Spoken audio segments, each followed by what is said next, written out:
Hello, welcome back to the Rhetoric Reviewed. Today we're going to be going through what makes a social movement successful, right? We're going to be going through historical examples, how they apply today, and my thoughts about the future of social movements. So to clarify, I'll be talking about social movements and changes, and especially the factor of leadership. However, I will make note that, of course, this isn't everything I talk about here isn't going to be all-encompassing, and in fact, I encourage you to leave comments down below if you at any point have any thoughts or comments or disagreements. So first, let's start with historical examples of what a social movement might be. So a social movement is any group change which is sometimes characterized as unorganized that seeks to change some preordained notion about a certain group or class of people. This might include, for example, workers or people of racial minorities or sexual minorities, for example. And in each of these movements, right, throughout history, you're going to find that some of these aren't actually successful, and some are wildly so. And they come through not only hard work but receptiveness to from the public, right? The process of history has almost always been defined by the push and pull of what you might call now liberal and conservative, right, or progressive, right? People trying to move the ball forward, and people trying to, at least to the very least extent, hold it back, or at least make sure it progresses in a fair and meaningful way, right? One example was we see a lot of critics back when electricity was first being introduced into American cities, because why, right? Electricity is this great thing, and today it's so clean, and you don't really see all this electric generator technology everywhere, of course, unless you live in like more industrial areas. However, back in the time, the way we were developing electricity was very damaging to not only the skylines but the wildlife in cities as well. So that sort of example is kind of puts into perspective how things we might uniquely, unilaterally agree is a good thing, had pushback because it wasn't perfect in its original state. So that being said, let's get into some of the more famous historical examples of social movements that you might be familiar with that I'm going to reference throughout this video. So we're going to be talking about the American Civil Rights Movement from roughly the 1950s to 1970s, the South African anti-apartheid movement led by Nelson Mandela in the I guess I want to say latter half of the 20th century, but really the end of it, and the American Gay Rights Movement, from which was around the same time as the American Civil Rights Movement, and 1917 Russian Revolution, which was in 1917. So one of these things is not like the other, in that the Russian Revolution was a physical revolution, but we'll get into that in a little bit. So in each of these examples, you saw a certain group of people trying to strive for more rights, especially in the legal manner, right? Legally was the main thing, and that was the idea they were based around.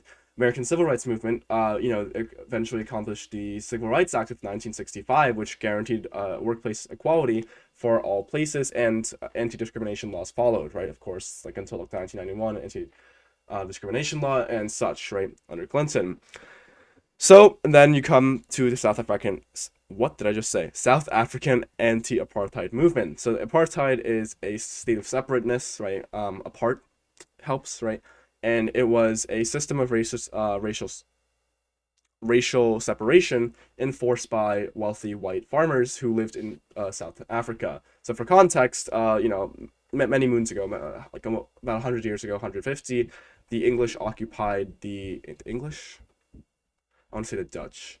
There was an area of South Africa, or Southern Africa in general, occupied by people called the Boers, who were wealthy plantation owners or farmers, who then became the elite of that class. And since then, they have instilled or imparted in the South African system that kind of separation, almost like Jim Crow in America, right? Serious rights restrictions for Black South Africans.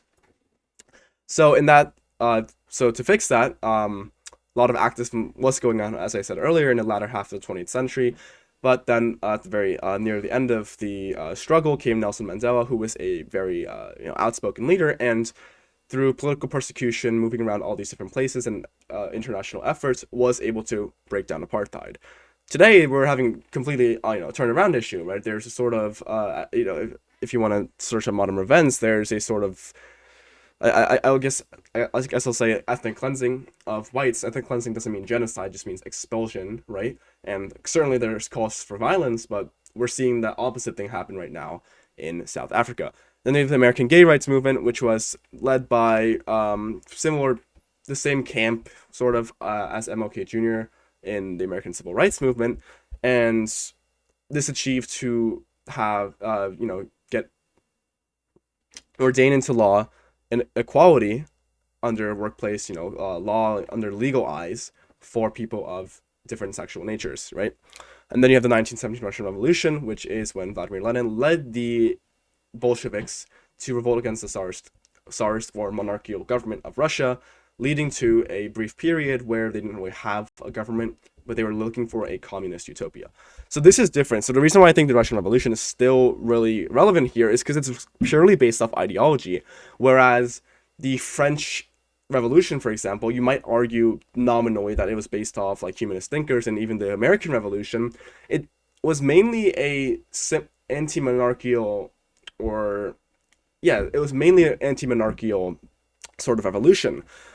The difference between that and the 1917 Russian Revolution, and why I think that communism persisted for as long as it did, despite being a defunct system, is the fact that it was actually based around an idea, right? They had like a founding document that was more than just a Declaration of Independence or a constitution. They actually had what was a sort of creed, right? We call communism a secular ideology nowadays, or a secular religion, and that's kind of what it was. It was actually based around a concept that went beyond making our lives better.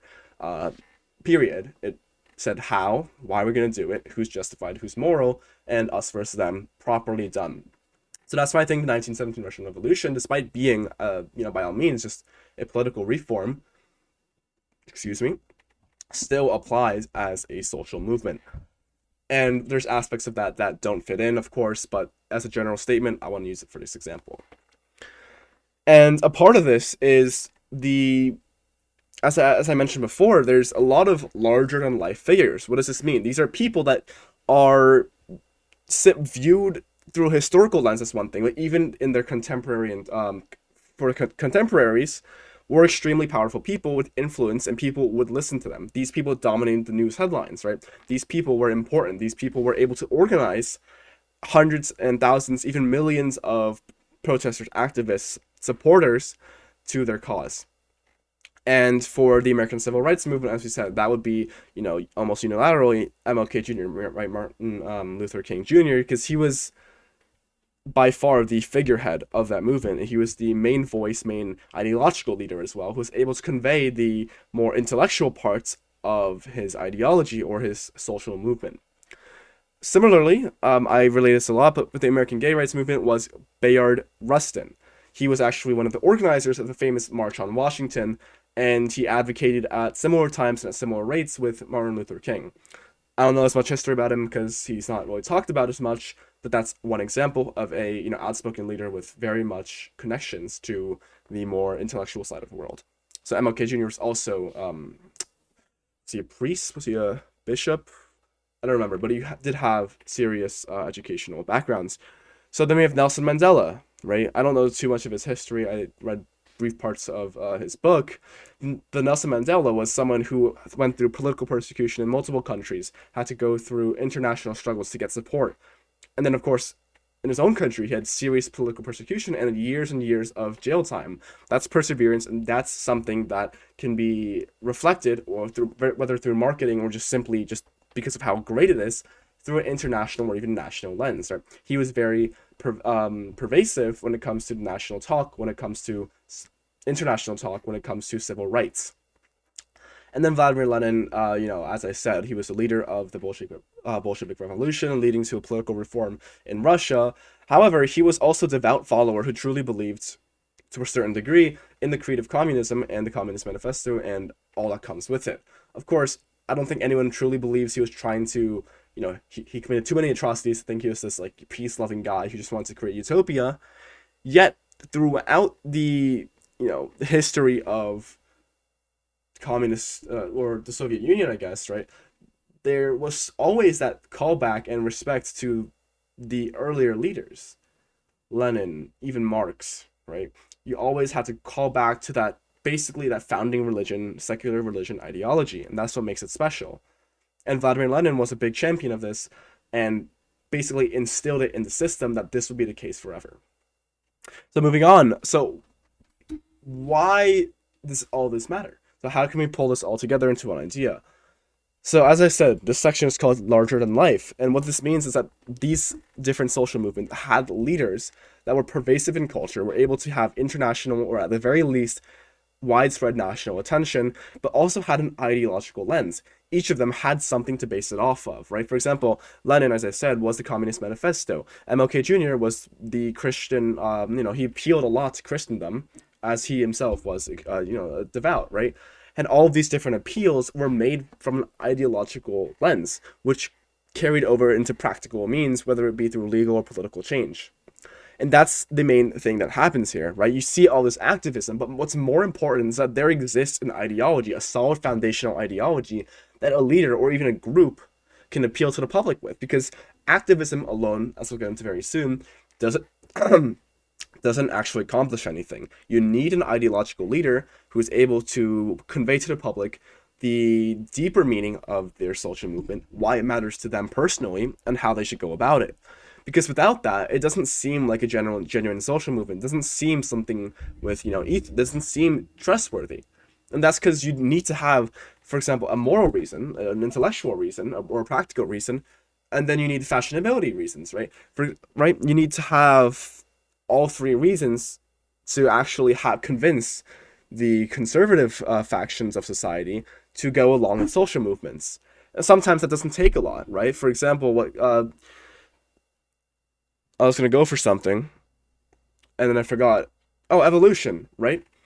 Evolution was, of course, resisted by the most fundamental of the fundamentalists, but eventually, as people became more adapted to the secular science-based lifestyle we live now, it is simply a social change that happened that changed our understanding of the world. While, of course, there are people who still reject it today, the shift has been relatively frictionless when it comes to, past things that heretics have faced, right? Galileo is a light example of just being on a house arrest. But the fact that we were able to change this so much, with even, I guess the church isn't really a factor here, but the fact that we were able to change some things shows that you don't always need that much. Anyways, that aside, you do need that sort of ideological leader, and let's go into why not today. So a lot of social movements I see today, and maybe I'm missing out on a few, and please comment down below, but there doesn't seem to be one single ideological leader in many of the modern social movements, especially in the West. So I'm talking based on what I know here and a little bit of research, but I'm not really too privy with like the global South revolutions and movements. That being said, in the West, one of our biggest concerns are Just Stop Oil, which is a smaller faction of the climate change activists, and then to a certain degree social activism for what I don't, it's a very general word, means nothing now, but the general bubble of quote unquote woke, right? These are the two, I guess, three different ways of looking at the biggest social movements today, among other things, of course, right? Feminism is still continuing. You have like class consciousness rising. Anyways, I'm going to be talking about those today.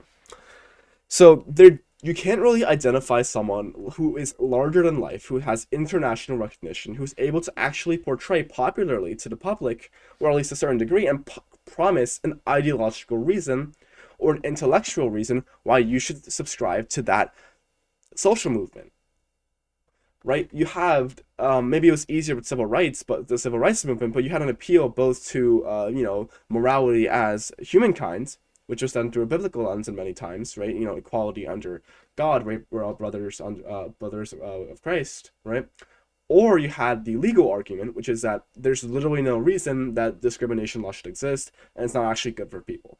And people eventually came around to it after years and years of fighting. But at the figurehead of this, again, was someone who could convey these ideas without it just being protests.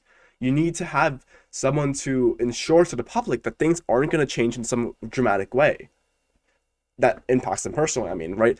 I believe it was MLK who remarked that it was for white middle-class Americans, rather than change, they want stability, or you have to appeal to that as a movement leader, something along those lines, right? And that is what is missing from a lot of these things. Let's start with Just Stop Oil. Of course, the organization has its leader. However, it is a nuisance. There is very few people who can actually agree on the intellectual purpose of it, because a lot of what they do isn't intellectual at all. They don't speak on world forums. They don't actually have a platform of intellectual responsibility that holds them up to, actually carrying out these ideas or having real solutions. A lot of what people see is simply the standing in the middle of roads, the defacing paintings, defacing monuments. When you do stuff like this, you lose out on that credibility you can build with the public. Sure, awareness has increased, but awareness doesn't do anything. You need someone to rally everyone together. Let's say 90% of people agree that climate change will be a problem. Even I agree, right? However, who's going to bring us all together to actually make something happen and change things with the government or the world or whatever organization you choose to work within? We don't have something like that when it comes to the climate change movement. There's no unity in between all those different organizations in the world that everyone hears about constantly, right? You have the closest we got was that brief period after Greta Thunberg entered the global stage, and it seemed like until she was, fall from grace, whatever, it seemed like we had some unity in the climate change activism sphere, right? I'm not saying we, like I was a part of it, but back then there was that tad bit of unity that despite the criticism, there was one larger-than-life leader who happened to be a child, who happened to show the world what type of awareness can come should the different parts of the climate activism group come together and have a single leader to lead them. That was very powerful. Of course, that has fallen apart now, and there is no more unified leader. If I'd say, who's the leader of the climate change movement, Al Gore, I don't know, right? There is no answer. There's no answer. However, based on, watching any contemporary movies from, for example, the 1960s, Martin Luther King Jr. was a fact of life. He was just there. He was everywhere. He was part of the conversation. He was part of the discourse when it came to civil rights. No such person like that exists today, and therefore we can't connect too much on a personal level, nor can we hear from an interpersonal level the impacts of that social movement. And likewise, as I mentioned, there is the such a bad generalization, but the woke revolution, right? The expansion of rights and setting new standards for stuff like gender, all of these different things. However, if I point to anyone and say, who is the one sole leader of this movement, who is it going to be? Who is it that can represent all these different, fractions of people who have different priorities, different wants, different standards, different tolerance levels? Who is it going to be, right? Because it's not a real coalition. It's not something unified. It's just something that has been artificially produced, I believe, by the higher ups in society and has been just being pushed on, right? It's not something that maybe it has grassroots aspects to it, but who's the ideological leader? Who's going to convey to the public why trans makes sense? Who's going to convey to the public why gay marriage is very valuable despite your religion, right? Because if you want to do social change, activism alone isn't going to cut it, as we're going to get into very shortly. Stick around so we can actually make that observation. But today I see such a disconnect between actual intellectual messaging to the public and the activist community itself. People see the activism of the past. People see March on Washington, right? People see March on Washington, yet they don't do anything, right? They don't do anything that resembles the actual magnitude of what happened here on that day, right? People don't see what the actual value was. The actual value wasn't the amount of people. It wasn't, okay, well, the amount of people matters, but it wasn't the fact that people marched. It wasn't the fact that the people had activism. It's the fact that people showed up at this rate to listen to one message that was able to be shared by the single leader of an entire social movement. That's what matters. It was the fact that Martin Luther King was there, not the fact that the people were there, that characterizes the March on Washington, right? And now you have frayed, you have under one name or under a few names, you have almost individual groups of actors who try to make change by quote unquote promoting awareness. When in the fact, the past has never been about awareness. It's always been about action. And how action can be derived is by convincing the ruling class, or at the very least, the mass public, why your social movement matters. Right? This was done excellently by Martin Luther King Jr. Again, this was done excellently by Lenin. Millions of people got on board with these ideas, and this eventually seeped in. So it's either top down or bottom up. You got to choose one, but you can't just be being nuisances for the rest of society. Anyways, getting into the final part, the future of activism. So here I have two pipelines on how different organizations or different movements have tried to reach the target population, who I, call the normies here, the people who aren't really that in tune with politics or movements, but are still receptive to change should you convince them why it matters, right? So I'll get into why this is a bit different now, but pipeline number one is like the problematic one. This is your just stop oils. You have this idea. Climate change is bad. Good, I agree. Okay. How should we fix it? We don't know, but we can figure it out later on. That's all fine. That's all fine. You don't need to know how to fix it. So that leads to activism, right? You want to, raise awareness and stuff. But then that activism seeps straight into the target group, which is like your normies, right? And that's a problem. But before we understand why that's a problem, let's go through the other method. You have the idea. You have, climate change is bad. All these people agree. Great. You have activism. You're raising awareness. You're doing demonstrations. You're showing people that you exist, and you're recruiting people because activism is a very way to get good way to get people involved. But then that activism has to turn, as I circled there, into an idea. The activism needs to be able to be condensed once again and packaged into an idea so the target group of normies can see it. It doesn't help to see activists on TV because, first of all, they don't really show activists and they don't get a lot of coverage. Second of all, activists can really be annoying sometimes, like with the Just Stop Oil, right? You're making yourself unpopular. However, if that activism can be converted and combined into an idea, then an ideological leader can, express to the public, that's where the good stuff starts happening.